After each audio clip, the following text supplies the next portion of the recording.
I just wanted to take a quick moment to go over what I go over in my dry fire sessions. A lot of very serious shooters say that like 90% of their skill development happens in dry fire, and it's only that last 10% that happens uh, during matches or during live fire. And I agree with that, right? Your dry fire is really the chance for you to practice perfectly and really master your form, and you're really just building that muscle memory, putting that ingrained in you. And live fire is where you're just kind of testing it to make sure that it's holding up to natural recoil, right? So that's kind of the purpose of all this. All right. So what do you need? First of all, you got to make sure you have space to do it. So I am in a travel trailer at the moment. Still plenty of room, and that kind of illustrates how little you actually need to make this work for you. Even if you're just stuck in a closet, um, as long as you have enough room to make sure that your wingspan is clear, you'll be fine. All right. Um, Ideally, you have enough room to move between shooting positions and such like that, going forward, backwards, laterally, all that. But if you don't, you can still get a lot out of the session. All right. So safety considerations, you want to stack your redundancies. All right. Basically, you want layers of safety. Right. So the first one, um, ensure that you're using an empty gun, but also compound that with that the direction you're actually pulling the trigger in um, can handle a bullet if it accidentally goes off. So in other words, make sure you're not doing this up against your bedroom wall with your kid's room on the other side of that wall. All right. If you're in a townhouse or an apartment or something where you can't really guarantee the integrity of your walls, maybe you might want to pick up like a ballistic panel or something that could handle a round if the worst possible should happen. All right, so safety out of the way. What am I actually practicing? So the first thing I want to practice, or kind of I'm deliberately working on, is applying the three main fundamentals of marksmanship. Right, so grip, sight alignment slash picture, and your trigger press. Right, so I've got my bulletproof area. All right, I am making sure my gun is empty, and I'm just practicing having a good grip. I've got a good sight picture, and I'm pressing my trigger without disturbing my sights. All right, this is where a red dot really shines, so to speak.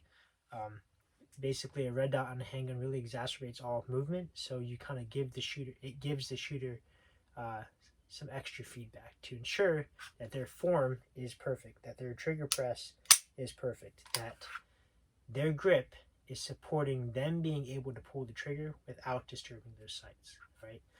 So I'll have dedicated practice just focusing on those three fundamentals working in conjunction, all right? That does a couple things, all right? Clicking the gun like that. One, it actually smooths out the action of your gun, right? So old school thought was if you dry fired, you're harming the gun, but actually with modern manufacturing, steel is pretty strong. Um, but the more you pull the trigger on your gun, the smoother it's actually going to be, right? Secondly, we are conditioning your brain not to expect an explosion when you pull the trigger, right? Basically, what that does is it kind of undoes all the conditioning that your brain has to expect an explosion when you pull the trigger. And that's kind of the root of flinching. That's the root of recoil anticipation. It is your brain bracing for impact. Now, obviously, you can do some other exercises that correctly train your brain to expect the recoil after the trigger sear drops or whatever. But in an effort in that direction is to decondition your brain from expecting an explosion every time you pull the trigger. All right. So I like to separate that action, right, of applying those fundamentals, having the gun actually click, from the rest of my manipulations. All right. I like to put a nice little line between practicing actually shooting and then practicing getting ready to shoot. All right. And that does two things. All right. Um, the first one is it means that I don't have to press my trigger unless I've made every effort to make sure that that direction is a safe direction to pull the trigger in. All right. Basically, when I'm doing my deliberate fundamentals work, I can really zone into a small, very ballistically strong piece of material, and I don't have to deviate from that as I'm pressing the trigger. All right. The second thing it does is it leaves a placeholder in your process for you to make a decision not to shoot. All right. And I understand speed is important, efficiency is important, but when lives are at stake, it doesn't hurt to have one extra moment to decide not to shoot, and that your muscle memory isn't going to carry you past those headlights before you're ready. Right. First, do no harm, and part of that whole philosophy is making sure you're not putting a bullet somewhere that it doesn't have to go. All right. So I like to leave a little placeholder. Now, however, if I've already made the decision to shoot from the holster, that's fine. You know, my muscle memory will support me all the way through that. However, if I haven't quite made the decision to fire, but I have made the decision to draw my firearm, I don't necessarily want one to end in the other if I don't intend it. So that's why I leave that placeholder there. All right, so extra safety and extra safety, right? That's why I like to separate those two tasks. With the fundamentals out of the way, next, what am I doing to actually support getting there? If that's the final destination, if that is the end goal, the end state that I'm looking for, the rest of the dry fire session is to practice the manipulations that get me ready to fire, all right? So the first one is a simple presentation from high and or low ready, right? I'm not going to go into too much detail about what or why, you know, high ready is high ready and low ready is low ready. Just understand that I'm starting with two hands on the gun in a firing grip, kind of from this compressed position. Muzzle up's high ready, muzzle down is low ready, and practicing picking a spot on the wall, pressing out, and having my dot land right on it. Now, with most of these manipulations, I'm going to, let's say if I'm doing 10, I'm going to start at 1. I'm going to go kind of slow, like glacially slow. I'm ensuring that every bit of that motion is as perfect as I can make it. All right, and I'm not going faster than I can ensure that perfection. All right, now 2, 3, 4, 5, all those reps after I do them, I am picking up the pace a little bit, but I'm never moving faster than that perfect presentation. All right, I'm trying to build the muscle memory, and they say it's not practice that makes perfect, but it's perfect practice that makes perfect. So again, I'm going slow enough to ensure that effect with 100% reliability. All right. Now, as the reps go up in number, I might be doing that a little faster. From low ready. Okay, this is ensuring that my presentation, my grip, when it arrives at the that last stop, fully supports the fundamentals that I've already practiced. All right, so after the presentation drills, I will start kind of working my way back into the holster. All right, for me, the next stop starts with one hand on the gun in a firing grip, and the other hand ready to be added to that firing grip. All right, and during this stage, I'm really focusing on adding my offhand to my firing grip. Right, the first one's very slow. Find my reference points, build my grip. As I extend out, my dot lands right on my target. Come back, pick up the speed a little bit. Still not moving faster. I can 100% ensure the result. Pick up the speed.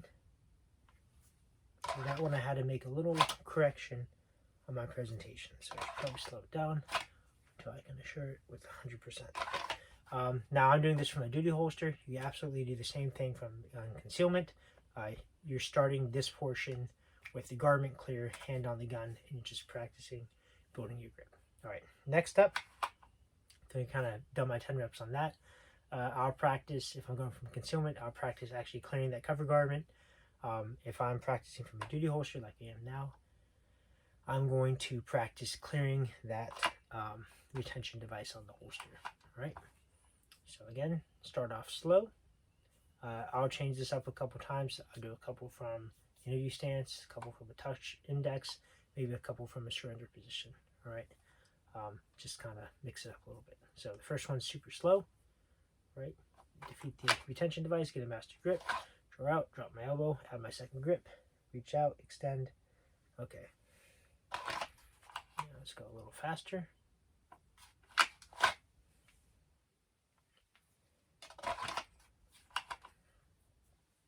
Front surrender.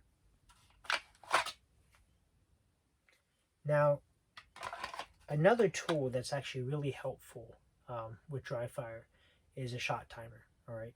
And you don't even need an actual shot timer. You can download an app on your phone, but basically you want something that is going to give you 2 beeps, right, after a delay. So you start it, a beep happens, after a set amount of time, another beep happens, right? And that gives you an objective way to measure time and how long it takes you to perform a task. So with this, I would set that timer to 1 second, first one beep. I would try to complete my presentation from the holster before the second beep. Now, when you start working with that tool, you'll see as you get really clean and efficient in this stuff, you'll find that it's really easy to beat 1 second going glacially smooth. Right? You just have to have that framework built in. All right, so after I've kind of practiced that a bit, my presentation from the holster, I'm pretty confident in it. I might move to reloads, all right? Especially important in competition, right? In USPSA, maybe Steel Challenge and IDPA, reloads are super important. In the real tactical world, less so. And I say that because most handguns come with, even like the really small compact ones, come with 10, 12, 15, 19, 25 round magazines, right? It's unlikely that you will be in a gunfight statistically where you actually need that amount of ammunition. However, in the competition world, stages routinely require 20, 30 rounds, right, to clear everything. So that's why I practice, because I do shoot competitions on occasion. All right, so the main one I like to practice is just a simple speed reload, all right? Basically, slides forward, I'm dropping the magazine in the gun and replacing it with one on my belt, all right? I like to do this part on a bed, right? So you can't see it from the camera, but understand that right here I've got a bed, and basically that lets me reset the drill without affecting my muscle memory, but it's a lot easier and more efficient. All right, I don't have to pick up these magazines off the floor. So again, I start real slow, start the magazine, get the one off the belt, insert, go back to my presentation, and I see kind of how fast I can go while ensuring 100%, right? After a while, you can get pretty fast and pretty consistent with it. Right, let's see, I'm going to press the speed a little bit. See, the second you kind of speed up, you start to outrun your headlights a little bit, and you got to take a step back. All right, so. Now, Ernest Langdon just did a whole series on like pistol shooting, and he said something, and every time that guy talks, I always get like a little extra tidbit, right? And there's been like this whole debate about whether or not you should look at the mag well when you reload, and he said something. He said the only way that you can get really good at doing a no-look reload is if you practice looking at your reload, and it makes sense. For instance, if you want to get really good at like what do they call it, point shooting, you don't get good at point shooting by practicing point shooting. You get good at point shooting by using your sights, and your sights build that muscle memory so that if the time comes and you're moving faster than you can actually see your sights, that muscle memory is built in. Same goes with your reload. If you practice that looking reload, when it comes down to it, if you have to do it without reloading, without looking, your muscle memory is built in because you've been doing that perfect practice. All right, so I like to practice a speed reload. I might practice on occasion a slide lock reload, an emergency reload, but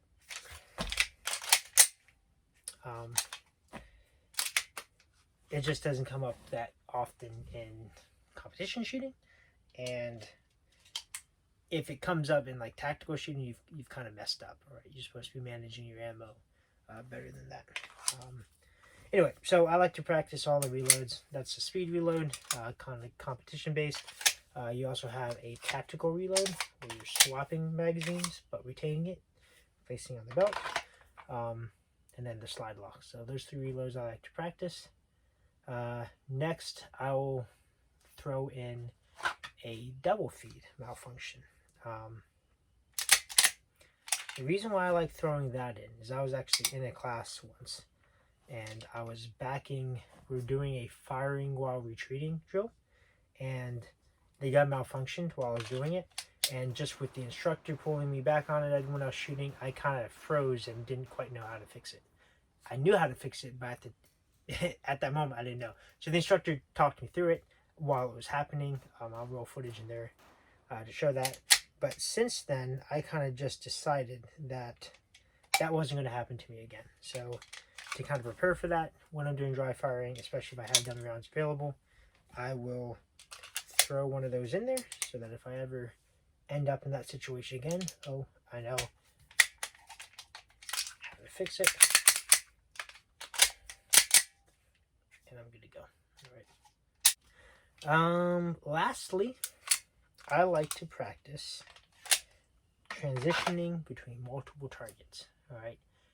Pretty easy. Post-it notes, different light switches, different corners of the room. And you're just practicing getting sight picture, prepping on one, putting your eyes on another, moving the gun to the other, and doing the same thing back and forth. All right.